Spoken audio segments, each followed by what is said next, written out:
여러분 오늘도 잘 견디고 계십니까? 김명준의 뉴스파이터입니다. 청와대에서 용산 대통령실로 옮기느라 수백억 쓰고 다시 청와대로 들어가느라 또 수백억 쓰고 뭐 하는 건지 모르겠습니다. 이렇게 돈을 많이 쓰니 이재명 대통령이 자신의 이름이 들어간 기념시계라도 만들지 않겠다고 했나 봅니다. 손목시계는 차지 않더라도 국민들의 배꼽시계 소리엔 관심 가져주시기 바랍니다. 6월 10일 화요일입니다. 김명준의 뉴스파이터 60초 후에 달려보겠습니다. 달려봅니다. 달려볼게요. 막 달립니다. 막 달려요. 달립니다.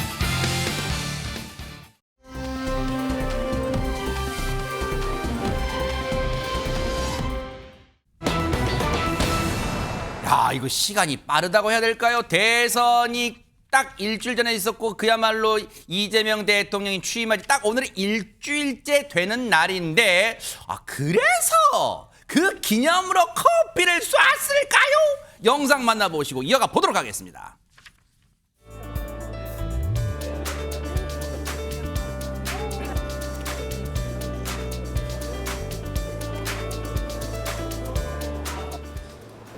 자, 모습을 찍읍시다.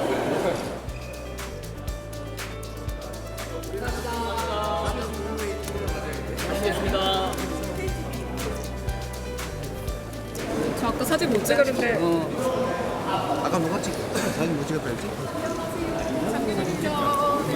땀나는 어디서 늦게 온 거야?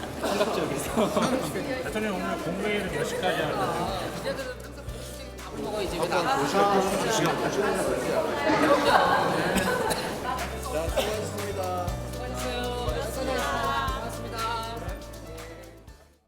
기자들도 일반 시민분들과 다를 바 없어요. 대통령하고 같이 사진 찍으려고 딱 옆에 줄 서서 이렇게 하고요. 멋진 폼 잡고 이렇게 하는데 근데 이다만 저 자리가 갑작스레 마련된 거예요. 어찌 원래 일정이 있었던 거예요. 어떻게 된 겁니까 이게? 전혀 일정에 있던 일이 아니었습니다. 예정이 없던 일이었기 때문에 그래요? 기자들이요 매점에서 갑자기 대통령을 만나서 같이 커피를 마시게 된 거예요. 오. 게다가 오늘 매점에 없었던 그러니까 직원 식당에서 식사하고 매점으로 갔던 기자들하고 달리 또 밖에서 식사를 하던 기자들이 있었을 거 네네. 아니에요. 그 얘기를 듣고 굉장히 빠르게 달려왔다고 합니다. 야 숟가락 던지고 왔어요 그러니까요. 진짜. 깜짝 놀랐죠. 이런 기회가 있다니라는 생각을 했을 것 같은데요. 네. 이 대통령이 오늘 오전에 시진핑 주석과 이제 전화 통화를 마친 뒤에 네. 참모들과 대통령실 직원 식당에서 식사를 하고 이제 어. 군의 매점으로 갔다고 해요. 네. 군의 매점으로 가면서 대통령실 관계자에 따르면 그쪽 갔을 때 기자들이 좀 있으면 인사를 하겠다라고 제안을 했다고 오. 해요.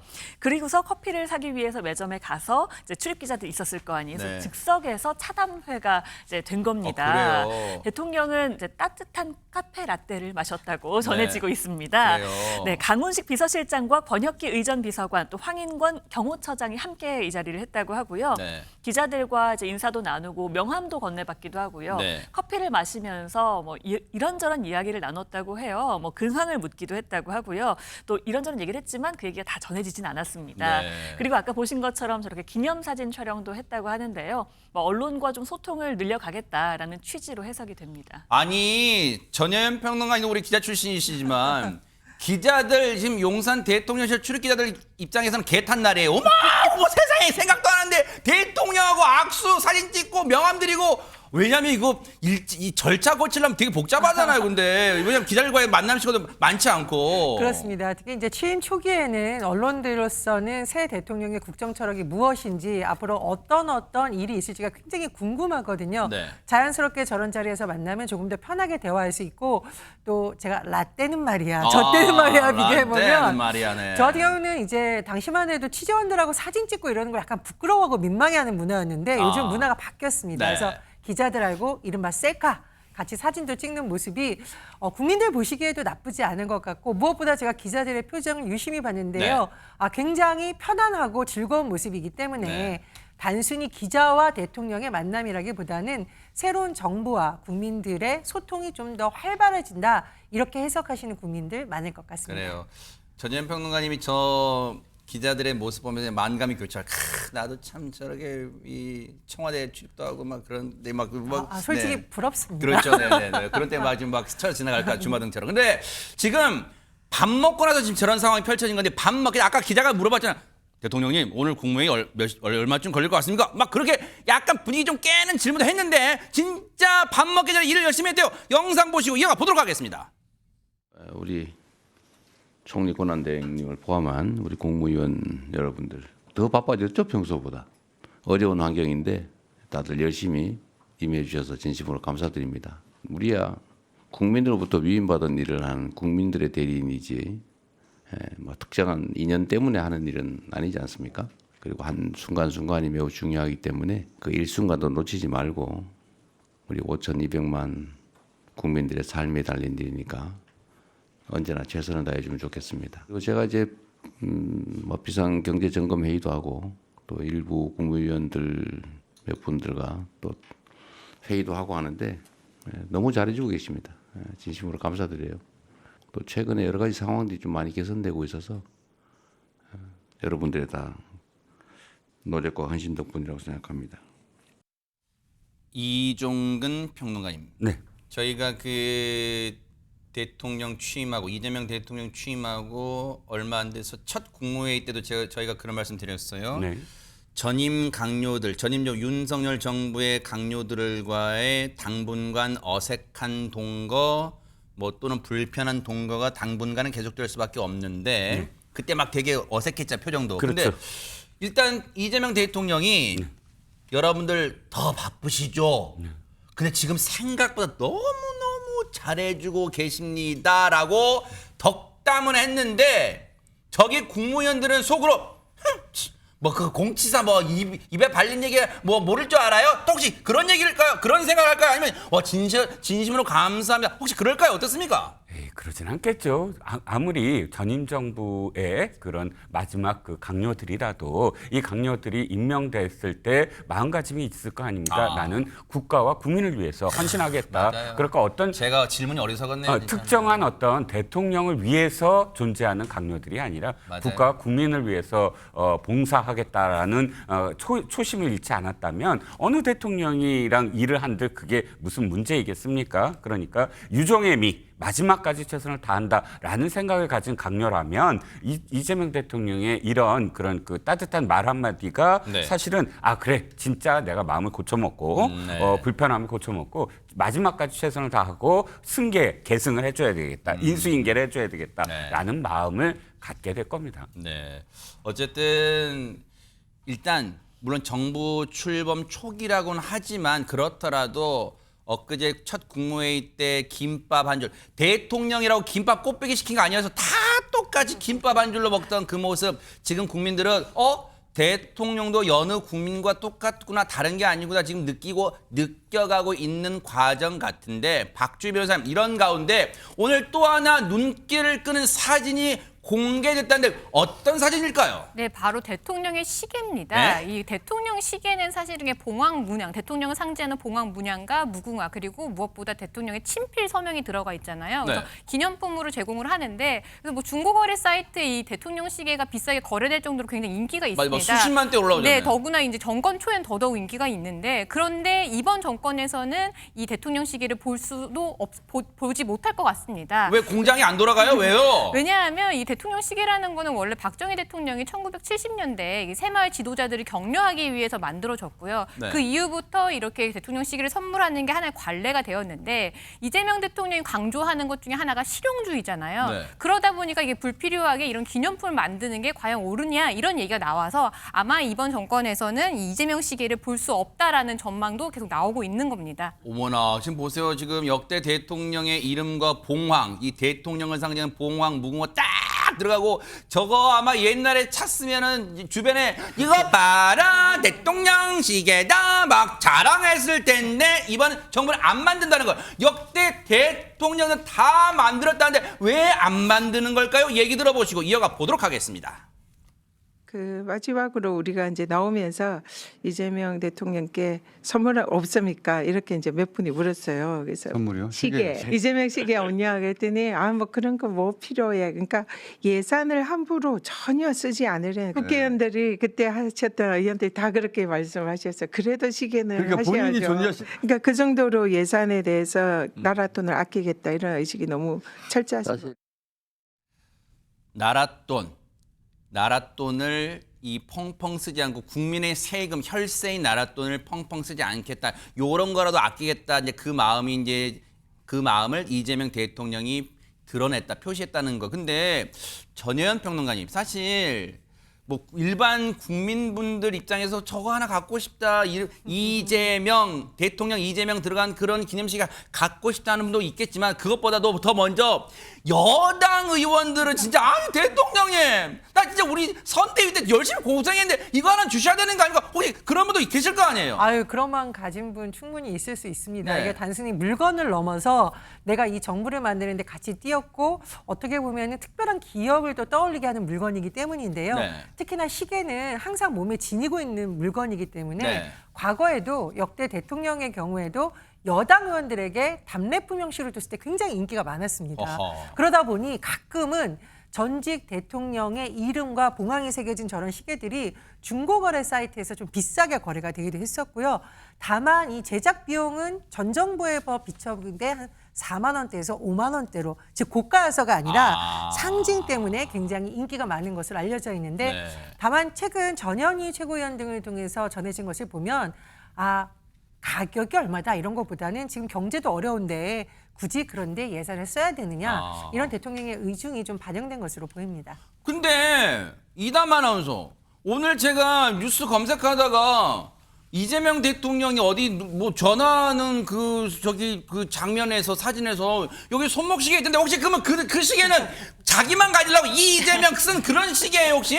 그렇지가 않습니다. 네. 그런데 방금 보신 것처럼 그 시계에 딱 눈길이 가셨잖아요. 네. 시계가 정말 난리가 났습니다. 왜요? 이재명 대통령이 차고 있던 시계가 이게 대체 무슨 시계냐? 어허. 이재명 대통령 시계가 나오지 저 시계, 저 시계, 않는다면 저 시계! 네, 저 시계는 무엇이냐라고 네. 지금 난리가 났는데 어허. 저게 국내 한 브랜드의 그 액세서리 브랜드 제품입니다. 네. 이 일본 총리와 통화할 때도 차고 있었고요. 제가 보니까 그 미국 대통령과 통화할 때도 차고 있는 것 같더라고요. 어허. 그러니까 자주 차고 있는 시계인 것 같아요. 네. 2019년에 출시된 제품인데 저 시계 계속 보내요 지금. 저게 얼마쯤 할까 궁금하시잖아요. 아하. 대통령이 차는 시계는 과연 얼마일까? 네. 근데 정가는 59,900원인데 네. 온라인 마켓에서는 39,900원, 그러니까 4만 원 정도에 판매가 된다고 해요. 괜찮네요. 근데 이게 이미 굉장히 입소문이 났어요. 네. 그래서 대통령 시계라는 수식어가 붙기도 했는데 네. 결국 그 브랜드에서는 최종적으로 품절이 됐습니다. 굉장히 많은 사람들이 찾았던 것 같아요. 그래서 그동안은 품절이 되면 다시 소량 이제 재생산해서 판매하고 이런 방식을 했었는데 뭐 단종 처리됐다라는 소문도 있기도 하고요. 또 일각에서는 그 해당 브랜드 측에서 소량 생산은 지속할 것이다라고 얘기가 나오기도 하는데 그만큼 굉장히 주목받고 있는 시기입니다. 야, 아니 근데 이종근 평론가님 사실 이제 뭐 시청자분들도 그렇고 요즘 국민분들 많은 분들이 이른바 뭐 스마트워치라 그러나요? 뭐, 뭐 자기 뛰 얼마나 걸었는가 심장박동 뭐 건강도 체크하고 막 그러잖아요. 메시지가 오면 딱 보고 대통령도 SNS를 활발히 한 대통령이니까 스마트워치 정도는 찰 줄 알았는데 지금 아주 저가에 정말 국민 모두가 진짜 뭐 사려고 맘만 먹고 다 살 수 있는 그런 지금 저가의 시계를 차고 있어요. 네네. 이게 대박 사건인데요. 그렇죠. 미국을 제가 좀 부러워하는 건 뭐냐면 네. 미국의 영부인이 무엇을 입고 무엇을 치장한다. 이게 굉장히 뉴스가 돼요. 그런데 뉴스가 되는 이유가 뭐냐면 어느 제품을 한다 또는 무엇을 치장을 한다 자체가 하나의 어떤 경기 순환, 경기를 부양하는 데 도움이 되거든요.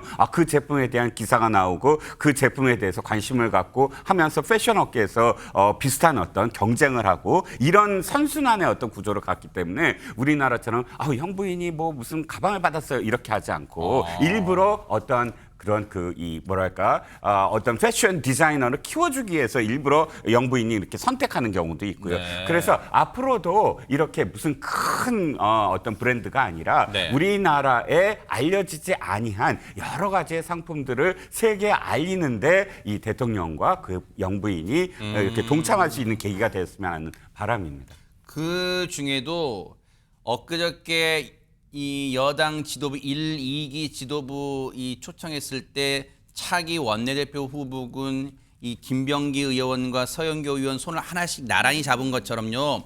꼭 특정 이 중소기업 제품만 하지 말고 골고루 해주세요. 왜냐하면 그럼 또 특정되니까 이렇게 골고루 또 해 주시길 또 기대를 해 볼게요. 다 같이 잘 살아야 되니까. 그런데 지금 보세요. 사실 이번 이재명 대통령은 여러분도 다 아시는 것처럼 생사의 고비를 넘나드는 그 우여곡절을 겪고 대통령에 당선됐어요. 그래서 테러에 대한 트라우마가 정말 남다를 거. 그런데 세상에 정말 가슴 철렁한 일이 벌어졌다면서요. 김민호 변호사님 뭡니까? 네, 맞습니다. 바로 온라인의 한 커뮤니티에 이재명 대통령의 가족을 대상으로 하는 테러를 암시하는 글이 올라온 거예요. 뭐라고요? 그 일거의 척결이라는 제목의 글에는 바로 이재명 대통령의 아들의 결혼식 관련한 일정이나 정보나 이런 내용이 담겨 있었습니다.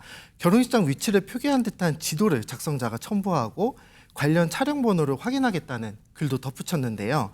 아직 이 글의 정보가 사실인지 여부는 확인되지 않았지만 경찰은 대통령 가족을 대상으로 한 테러 암시로 판단하고 네. 수사에 착수했습니다. 경찰은 또 글 작성자를 파악하는 대로 과연 이 글이 대통령 가족을 상대로 공격할 의도가 담겼는지 작성자가 그런 의도를 가지고 글을 게시한 것인지 조사할 계획이고 관련 진술에 따라서 테러 모의나 협박죄 등의 혐의를 적용할 수 있는지 조사에 착수할 아니 예정입니다. 그러면 김민호 변호사님 만약에 저 글을 쓴 인간은 뭐 IP 추적 등등등 해서 경찰이 이제 이 마음을 먹고 또 얼른 또 이 수사력을 모으면 금방 검거할 수는 뭐 검거는 시간 문제일 거 아니에요. 근데 저 인간을 잡았다 쳐요. 근데 저 왜 그랬어?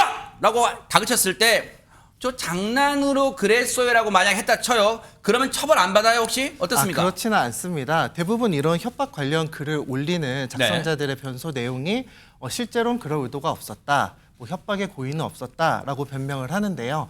그 실제 작성자가 올린 글의 내용에 구체적인 그런 협박 내용이 있었는지 해악의 고지라고 하거든요. 그런 내용이 구체적으로 기재되어 있는지 여부에 따라서 협박죄 적용 여부는 얼마인지 달라질 수 있습니다. 네, 근데 전현 평론가는 이게 가볍게 넘길 사안이 아니라 왜냐하면 이런 거를 이 발본색원하고 진짜 이 뭔가 이 본을 삼아야 되는 게 이 처벌의 본을 삼아야 되는 게 왜냐하면 이걸 그냥 너무 이 느슨하게 대처하면 다른 어떤 모방 범죄가 계속해서 우후죽순처럼 나올 수 있어요. 지금 반드시 검거해야 되는 거 아니에요, 이거? 네, 반드시 검거해야 되고 이런 정치 테러 문화 반드시 발본색원해야 합니다. 사실 이재명 대통령이 민주당 대표 시절에도 피습을 받아서 굉장히 위험한 상황이 일었고 대수술을 한 적이 있고요. 실제로 대선 선거 운동을 하는 기간에도 테러 위협에 대한 제보가 당으로 접수돼서 거의 3kg에 달하는 것으로 알려진 방탄조끼를 입고 유세를 해야 되는 그런 일이 있었습니다. 그런데 이것이 과연 대통령과 그 가족에 대한 위협으로만 끝날 것인가?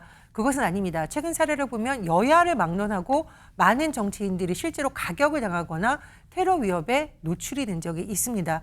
우리 민주주의를 망치는 위험 요소이고 혐오 정치를 더 자극하는 굉장히 위험한 부분입니다. 정부 차원에서도 근절이 필요하고 시민 여러분들께서도 절대 장난으로 한번 이런 걸 올려볼까라는 건 위험한 행동이기 때문에 네. 또 우리가 민주 시민으로서의 시민 의식을 갖고 이런 것을 근절하려는 노력도 반드시 필요하겠습니다. 경찰이 이제 수사에 나섰으니까 뉴스파이터 끝나고 저 몹쓸 인간 검거됐다는 속보가 좀 들려오길 기대를 해볼게요. 그런데 지금 이번 대선 결과로 국회 상황은 여야가 하루아침에 뒤바뀐 상황이 됐죠. 민주당은 야당에서 이제 거대 여당이 됐고 거대 의석수를 가진 여당이 됐고 국민의힘은 대선 패배한 야당이 됐는데 그럼 그동안 국회 법사위원장은 당시에는 대선 전까지는 야당이었던 더불어민주당의 정청래 의원이 맡고 있었는데 이제는 여당으로서 법사위원장직에 지금 계속 있을지 지금 그래서 국민의힘이 법사위원장 내놓으세요 이러고 있어요. 근데 지금 이 가운데 새로운 법사위원장 얘기가 나오고 있다는데 박주민 선생님 누구예요? 네, 방금 말씀하신 것처럼 이 법사위원장 자리를 두고 지금 여당과 야당이 지금 서로 이제 뭐 서로 자리 싸움을 하고 있는데 네. 그러다 보니까 이제 국힘에서는 이제 행정부 견제를 위해서 야당인 본인들이 이제 법사위원장 자리를 맡아야 된다 이렇게 주장을 했습니다. 네. 그런데 정작 이 법사위원장을 맡고 있는 정청래 이 위원장은 네. 그럴 마음이 전혀 없어 보입니다. 그러면서 자신의 SNS에 피식 웃음이 난다라고 하면서 나는 반댈세라는 이런 글을 올렸는데요. 네. 그러면서 한 영상을 같이 올렸습니다. 그 영상에는 새 법사위원장 후보 당신의 선택은 이라는 이제 영상이 있었는데요. 예, 신임 법사위원장 후보로 누구요? 정 위원장 얼굴에 점을 붙인 점청래.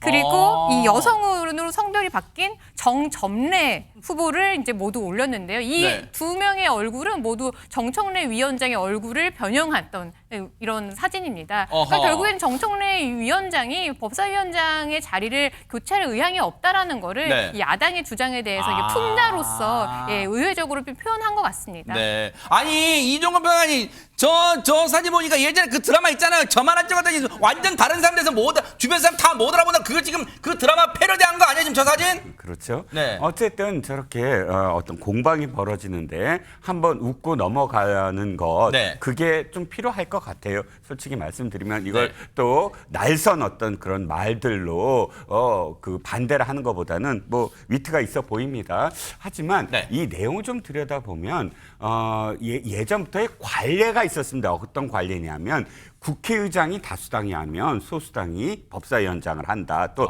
여당이 예를 들어서 법사위원장을 하면 네. 야당이 또 다른 걸 한다. 이렇게 관례적으로 만든 사람이 김대중 대통령이거든요. 김대중 대통령이 평화민주당 시절부터 주장해 오시던 게 뭐냐면 이겁니다.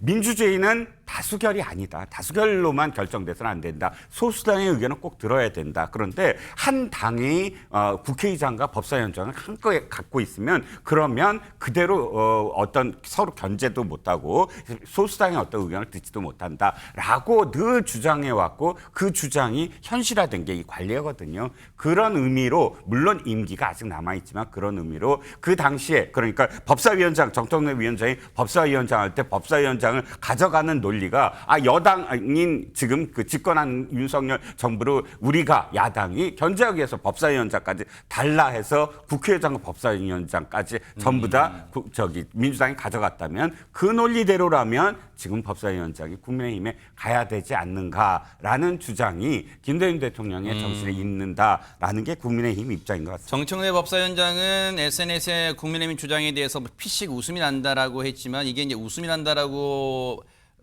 하고 반은 그칠 건 아니고 오늘 우상호 정무수석이 김용태 국민의힘 비대위원장을 예방했어요. 이제 이 취임이 내정된 이후 그 자리에서 김용태 비대위원장은 분명히 저 얘기를 했습니다. 그러니까 이게 협치에 이제 이재명 대통령 시대에 이재명 정부의 여야 협치의 첫 번째 하나의 모델이 되지 않을까, 예가 되지 않을까, 이걸 어떻게 풀어내는가 여야가 법사위원장 자리 안으로 지켜볼 거고요. 전혜연 평론가님, 먼저 이 얘기로 해볼게요. 오늘 이재명 대통령 시대, 이재명 정부는 여러분 아시는 것처럼 이 인수위, 60일간의 이 인수위 법에 정해진 인수위가 없이 바로 임기가 시작된 정부다 보니까 지금 모든 것에 속도를 낼 수밖에 없는데 그런 가운데 아주 참신하다고 지금 생각한 이재명 정부가 그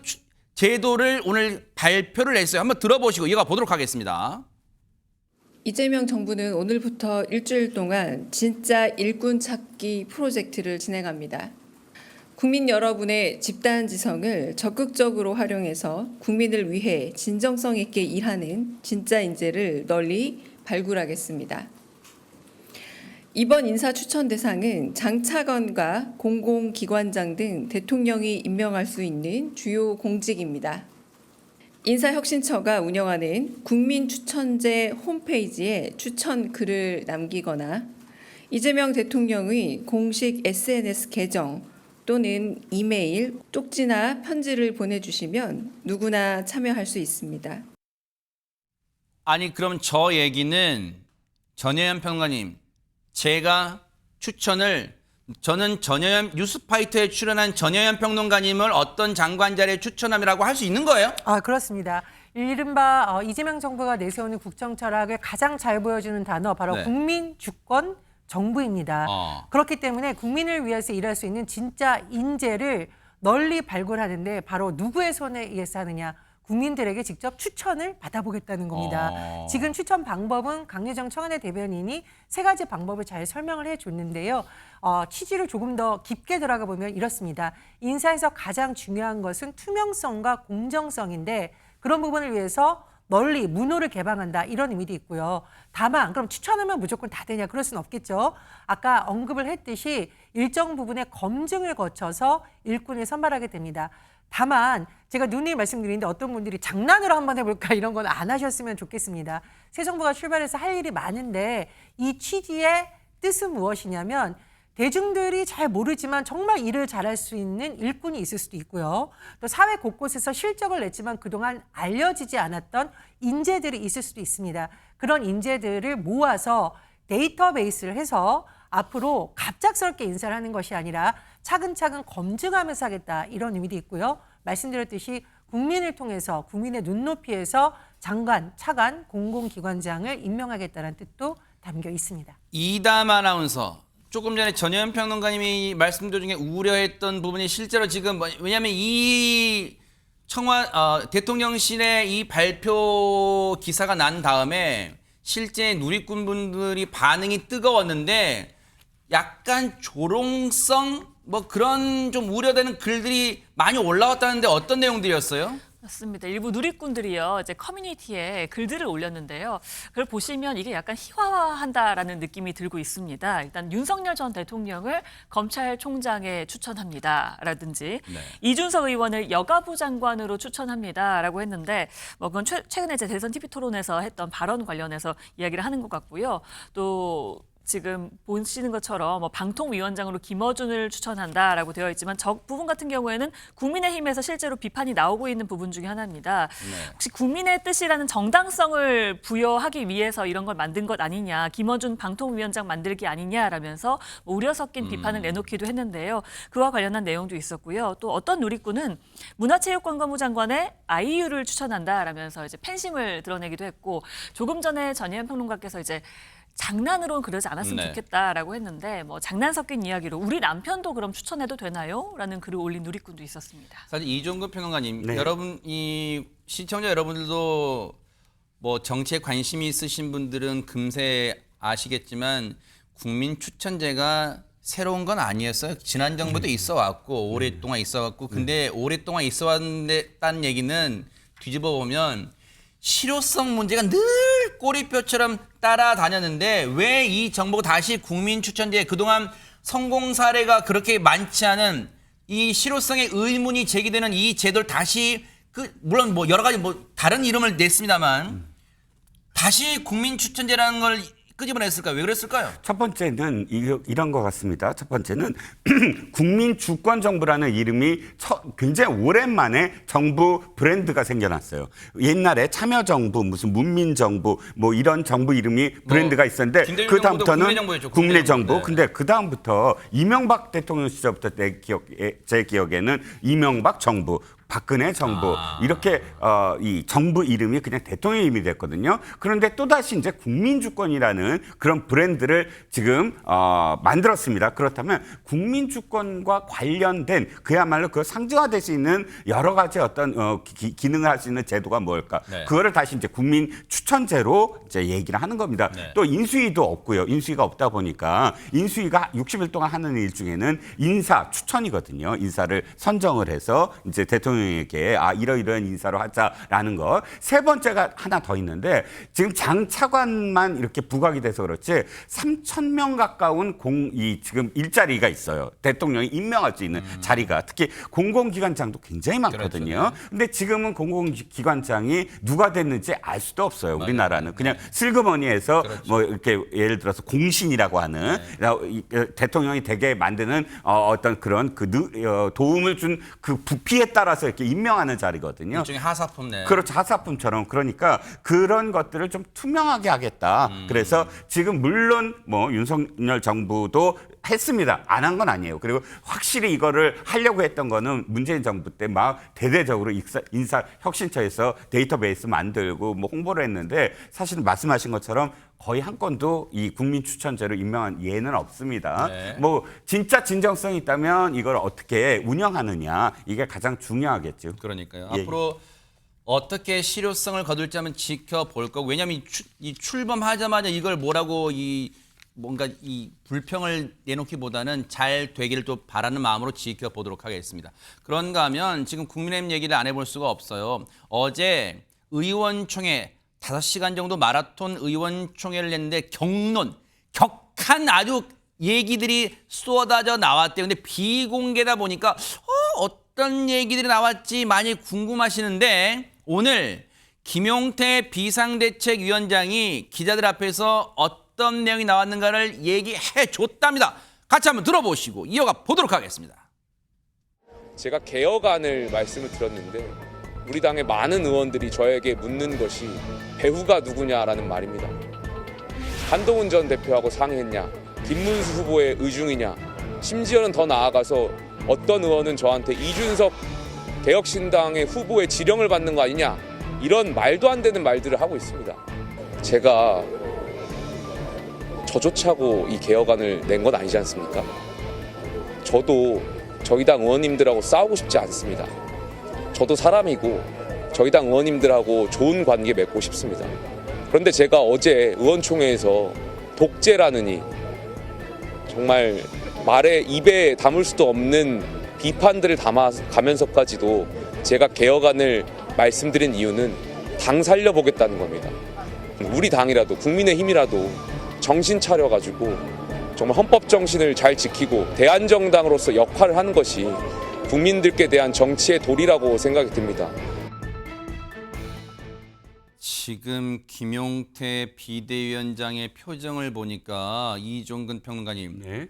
조금 과장을 섞으면 기자들이 이렇게 툭 찌르면 금방 눈물 확 쏟을 것 같은 지금 그런 분이 완전히 억울해하고 있네 진짜. 네, 5시간 동안 저도 이제 의총에서 무슨 일이 벌어졌는가 좀 들어봤더니 사실 견디기 힘든 상황이었던 것 같아요. 김용태 비대위원장 입장에서는 아까도 얘기했지만 이미 탈당한 다른 당의 의원을 두고 그 사람의 지령을 받았다. 이건 사실 좀 모욕적이지 않습니까? 그렇죠. 네. 너무 지나치게 표현을 했던 부분들이 많고요. 네. 근데 왜 이랬을까 하면 사실 이런 말들을 한 사람들에게 대단히 불편한 지금 그런 그 제안을 했어요. 어떤 제안들? 예를 들어서 후보 교체 건과 관련해서 당무감사를 하겠다. 그건 잘못됐다는 뜻이잖아요. 그리고 또 탄핵 반대 당론을 무효화하겠다. 이런 부분들을 불편하게 생각하는 분들은 아마도 이 직전까지 계속 그 기득권을 갖고 있는 주류들일 것 같아요. 그래서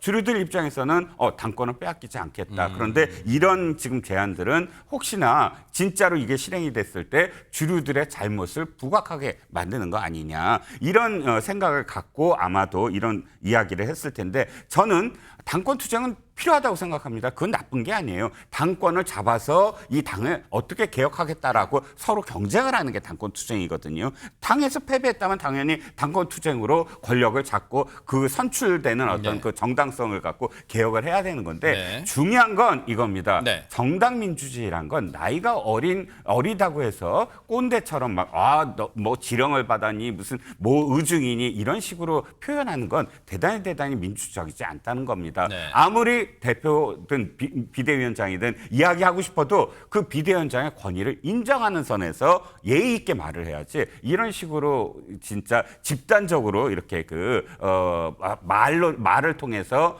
기선을 제압하려고 하는 건 대단히 뭐 중진 의원들이 그랬다는 이야기도 있는데 의원답지 못하다라고 생각을 합니다. 사실 이담 아나운서, 물론 어제 5시간 정도의 비공개 의원총회에서 뭐 대부분의 국민의힘 의원들이 다 그랬다고 단언할 수는 없지만, 상당수 김용태 비대위원장을 비판하는 목소리의 그 흐름은 이런 것 같아요.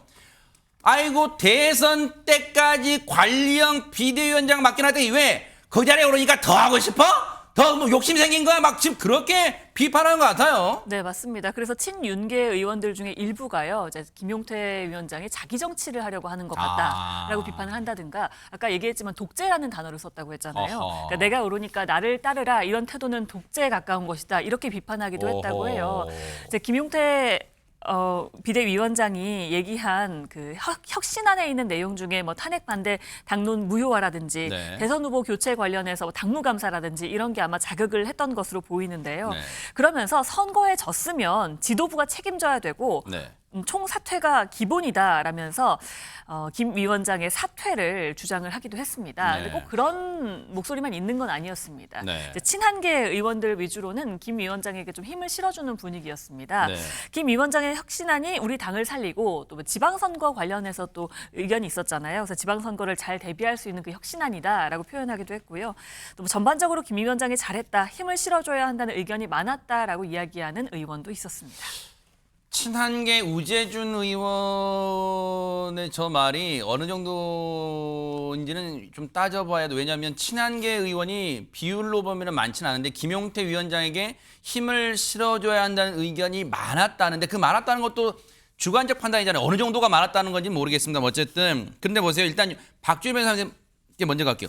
그러면 김용태 비대위원장의 거취 문제는 어떻게 되는 거예요? 지금 누가 생사 여탈권을 쥐고 있는 거예요?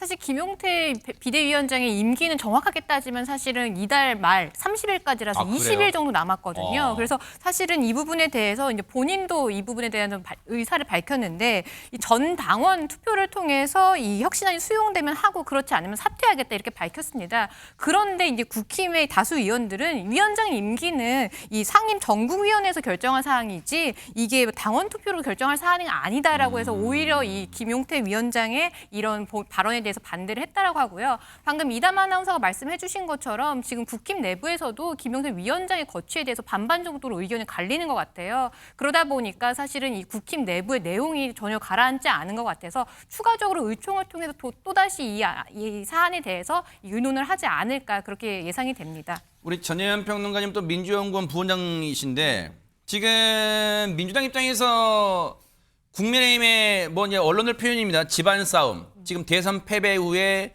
시계 제로인 상태에서 집안 싸움에 몰두하고 있다. 당권 투쟁에 몰두하고 있다 이러고 있는데 어쨌든 근데 당권 투쟁 아까 이종근 평론가 말씀 당권 투쟁 필요해요. 왜냐면 당을 세워야 되니까. 근데 어쨌든 지금 이렇게 자중질환으로 계속 흘러가는 모습이 민주당 입장에서 보실 때는 어떻습니까? 글쎄요, 민주당이냐 국민의힘이냐 떠나서 대선에서 패배한 정당은 반드시 왜 우리가 국민으로부터 심판받았는가에 대한 반성이 선행돼야 됩니다. 그 이유는 정당이 선거에서 패하는 가장 중요한 요인이 민심을 제대로 읽지 못했기 때문인데 지금 그런 부분에 대한 반성도 없고 무엇보다도 이번 대선이 촉발되게 된 12.3 계엄 사태 그 이후에 국민의힘이 보여준 모습에 대한 처절한 반성이 없이 어떤 쇄신이 가능하겠느냐. 네. 아마 이건 민주당의 시각이라기보다는 많은 국민들이 우려하는 부분이라고 생각이 되고요. 네. 또 하나 꼭 짚고 싶은 것은 지금 이재명 대통령이 전임 정부의 장관들까지도 불러서 민생 경제에 대한 긴급 회의를 하고 있는 상황입니다. 그 이유는 무엇이냐면 우리나라 경제, 물가, 외교안보 문제가 다 사실은 녹록지 않은 상황인데 그 부분에 대해서 책임이 없다고 할 수 있는 정당에서 지금 집안 싸움 그것도 내년 지방선거를 앞두고 당권 투쟁을 하는 것 아니냐라는 모습을 보이는 것은 제가 보기에는 국민들도 눈살을 찌푸리지만 국민의힘 지지층 내에서도 굉장히 우려할 수 있는 부분이라고 생각이 듭니다. 그러니까 이게 글쎄 국민의힘을 지지했던 대선 때 지지했던 분들 입장에서는 이종근 평론가님 답답할 노릇일 것 같은 게 대선 패배에 대한 반성문인격인 대선 백서나 제대로 나올까 모르겠어요. 지금 당장 전현 평론가 말씀하셨지만 당대표 누가 되냐가 당장 내년 지방선거 공천권 그다음에 그 후년 네, 2028년 총선 또 공천권 다 맞물려 있어가지고 다 지금 다 주판 튕기고 있는 그런 거 아니에요 지금? 맞습니다. 더군다나 어저께 벌어진 그 의총의 발언들을 종합해 보면 친윤이라고 부르는 그 계파 속에서도 다 제각각 다른 목소리를 냈대요. 나와서 하는 말들이. 그러니까 당연하죠. 왜냐하면 구심점이 없어졌잖아요. 네. 윤석열 대통령이 구심점이었는데 이제 선거에서 패배한 이후에 대선에서 패배한 이후에 네. 친윤의 구심점이었다 보니까 친윤들도 제각각 딴 생각을 갖고 있다. 또 김문수 전 후보도 당권을 위해서 다시 돌아올 마음이 있다. 이런 이야기들이 서로 얽혀가면서 말씀하셨듯이 도대체 제대로 개혁을 하는 거냐 국민들의 질타 어린 시선이 계속 있습니다. 중요한 건 어쨌든 지금 이런 식으로 흘러가면 이 당은 계속 소수당으로 전락할 수밖에 없거든요. 이 당의 개혁을 원하는 사람들의 목소리가 합쳐져서 이건 정말로 기득권을 내려놓고 지난 대선이라든지 과정, 계엄이라든지 또는 탄핵 과정에서 잘못된 판단한 사람은 반성의 어떤 반성문만 쓸 게 아니라 뒤로 물러서야 된다라는 지금 그런 움직임이 당연히 있어야 될 것으로 보입니다. 국민의힘이 이러고 있을 때일까요? 이러는 자중질환하고 있는 사이에 이준석 의원이 이끄는 개혁신당이 정말로 치고 올라가서 내년 지방선거 때 어떤 모습 보일지 그거 생각하면 잠도 안 올 것 같은데 지금 이런 모습 계속 보일지 한번 지켜보도록 하겠습니다.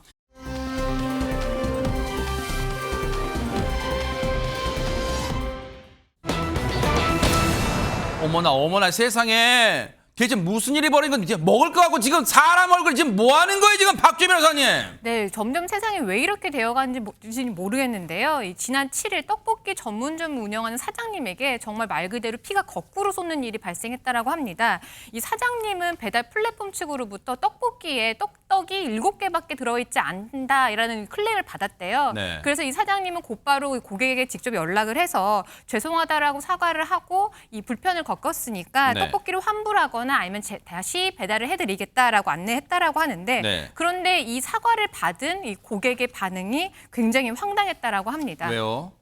왜 죄송하다고 사과하는 사장님한테 고객이 과연 어떤 얘기를 했길래 황당하다는 지금 얘기가 나오는 걸까요? 같이 한번 들어보시고 이어가 보도록 하겠습니다.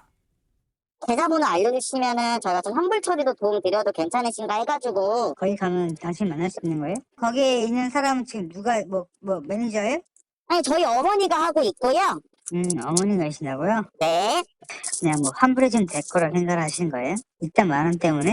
저희가 말씀드린 불편했던 부분이 있다 보니까 시간이 오래 걸리는 부분이 있어서 바로 환불 처리를 드린다고 말씀을 드린 거예요, 고객님. 당신도 그러면 그만한 고통을 겪어야겠네.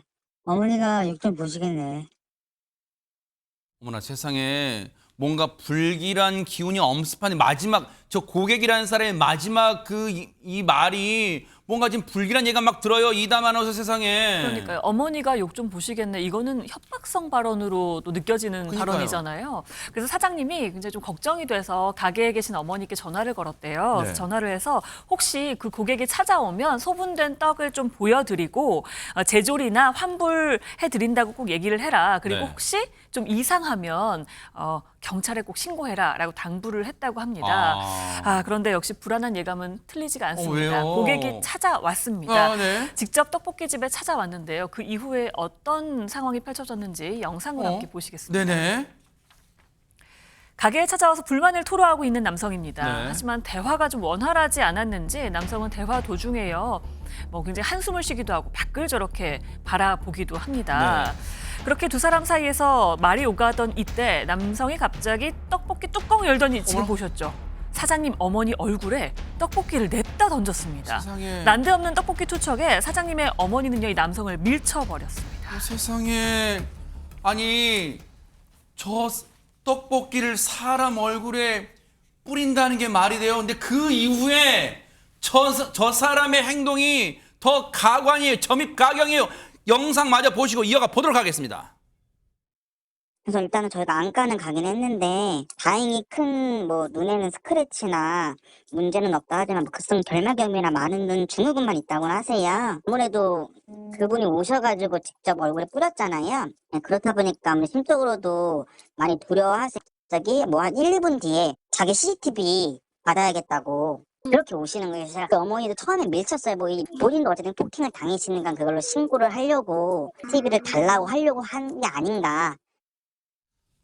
김민호 변호사님, 저 어처구니가 없는 걸 지금 시청자분들과 저희가 똑똑히 봤는데 저 사람이 CCTV를 달라고 지금 당당하게 정말로 어처구니 없는데 당당하게 요구하는 이유가 뭐예요? CCTV를 통해서 뭘 확인하고 싶은 거예요? 왜 그렇게 당당한지 모르겠습니다. 아마도 제가 추측하기로는 쌍방폭행 정황을 주장하면서 본인의 책임을 좀 덜려고 하는 이제 목적인 것 같은데 사실 이 사건 같은 경우는 피해자 입장에서 굉장히 모욕적이고 상당히 고통스러운 범죄거든요. 떡볶이 매운 음식이지 않습니까? 네네. 이거를 사람 얼굴에 던졌다는 거는 아까 급성 결막염 얘기도 나오는데 단순 폭행을 넘어서 상해죄까지 의율이 가능한 사안이고요. 아까 그리고 어머니 욕 좀 보시겠다. 이 경우에 따라서 협박성 발언도 될 수 있거든요. 상당히 중하게 좀 처벌을 받을 가능성도 있습니다. 더해서 이 어머니께서 좀 정신적 충격을 좀 크게 받으셨을 것 세상에네. 같아요. 그로 인한 위자료 책임까지 부담해야 되지 않나 그런 사안이라고 생각하고 근데 있습니다. 지금 저 사람이 지금 떡볶이 가게 사장님의 어머님이에요, 저분은. 근데 지금 저분한테 쌍방 폭행으로 뭔가 고소를 하겠다는 그 요량으로 그 생각으로 아마 CCTV를 달라고 했다면 보세요. 김민호 변호사님, 저 상황에서 지금 피해 당하신 이 떡볶이 사장님의 어머님이 밀치기만 했는데 그것도 쌍방 폭행이 들어가는 거예요? 어머니께서는 정당방위를 주장하셔야 될 것 같고요. 네. 이 정도 사안은 가해자가 먼저 찾아와서 시비를 건 사안이기 때문에 정당방위로 인정될 가능성이 높아 보입니다. 아하, 네. 일단 그 부분은 좀 이 면밀하게 따져볼게요. 왜냐하면 그 이후에 어떻게 될지는 저희가 이쪽 이 가게의 사장님과 좀 연락을 긴밀하게 해서 어떻게 이 사건이 처리될지 한번 따라붙어 보도록 하겠습니다.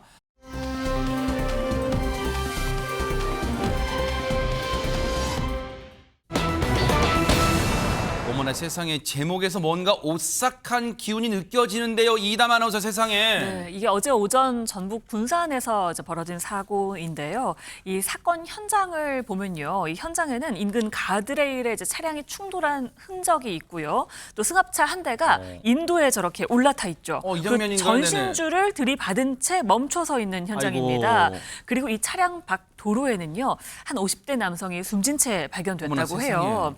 근데 확인을 해보니까 이 숨진 채 발견된 그 남성이 현장에서 발견된 그 승합차의 소유주였던 거예요. 그러니까 운전자라고 생각이 들 수도 있죠. 네. 그런데 현장에 출동한 119 구조대가요, 이 사고 현장이 뭔가 수상하다라고 이야기했다고 합니다. 아니 근데 119 구조대원 분들이라면 전현 평론가님, 저런 사고 현장, 저런 장면들을 숱하게 봐오셨을 텐데 저분들이 느낄 때 뭐가, 어떤 부분이 뭔가 미심쩍고 수상쩍다는 걸까요? 일단 아무리 사고에서 충격이 발생했다는 걸 감안한다고 치더라도 사망한 피해자 그리고 차량이 7m도 아닌 무려 70m나 떨어져 있었다고 합니다. 여기에서 뭔가 좀 이상하다 이렇게 생각을 했을 것 같고요. 두 번째로 차량이 전복되지가 않고 그냥 전신줄을 추돌한 뒤 멈춰 있었던 상황이라고 합니다. 이 부분도 지금 사고 상황을 봤을 때 뭔가 맞지 않는다라는 의심을 조사하던 경찰이 아마 포착을 한 것 같고요. 네. 무엇보다 중요한 것이 있습니다. 도대체 어떤 일이 있었는지 사고 원인을 밝히기 위해서 인근 CCTV를 수소문해서 네. 분석을 해봤더니 네. 새로운 사실을 확인하게 된 뭔데요? 겁니다.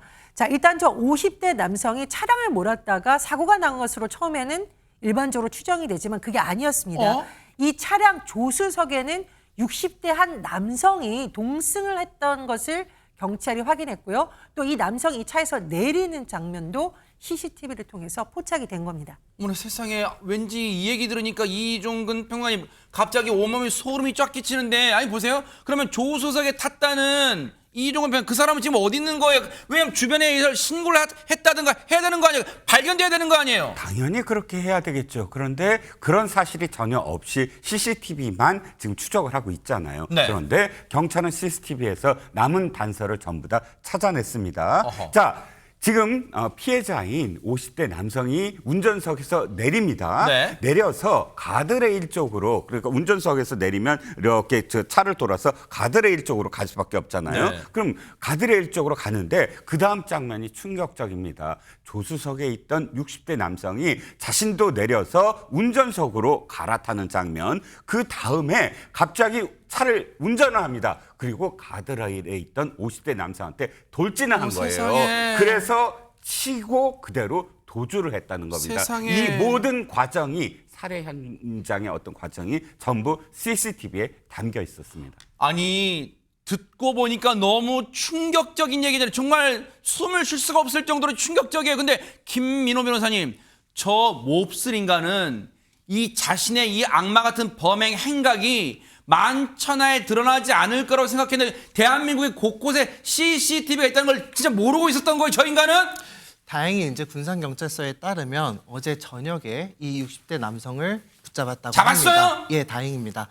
이제 처음에 이제 위치 추적이 좀 어려웠던 이유가 이 60대 남성이 피해자의 차량에 자신의 휴대폰을 두고 도주를 했다고 해요. 그래서 경찰에서는 이 60대 남성의 주변인들을 탐문하면서 이 60대 남성이 평소 운행하는 차량을 이제 파악을 했고 그 차량 이 60대 남성의 동선을 추적하면서 순찰제 5대를 이용해서 추적을 했고 결국 이 차량을 이제 파악하게 됩니다. 네. 그래서 경찰이 이제 그 차량에 이제 접근을 했을 거 아니에요. 네. 그런데 이 60대 남성이 도주를 합니다. 어허. 도주를 하면서 중앙선을 침범하고 또 다른 교통사고를 이제 일으켜서 현재 지금 부상 입원해서 치료를 받고 있다고 합니다. 아니 저 몹쓸인간은 저 와중에도 도망치면 대한민국 땅에서 3년이 받았는데 이 대한민국에 도망치면 살 수 있을 거라 생각한 걸까요? 근데 박주희 변호사님 세상에 이런 극악무도한 범행을 어떻게 꾸민 거예요? 왜 꾸민 거예요? 네, 이 가해자인 60대 남성이 지금 병원에 치료 중이라서 제대로 된 조사는 받진 않았지만요. 경찰은 아마 피해자와 가해자 사이에 이 금전 문제를 얽혀 있었던 것으로 보고 있습니다.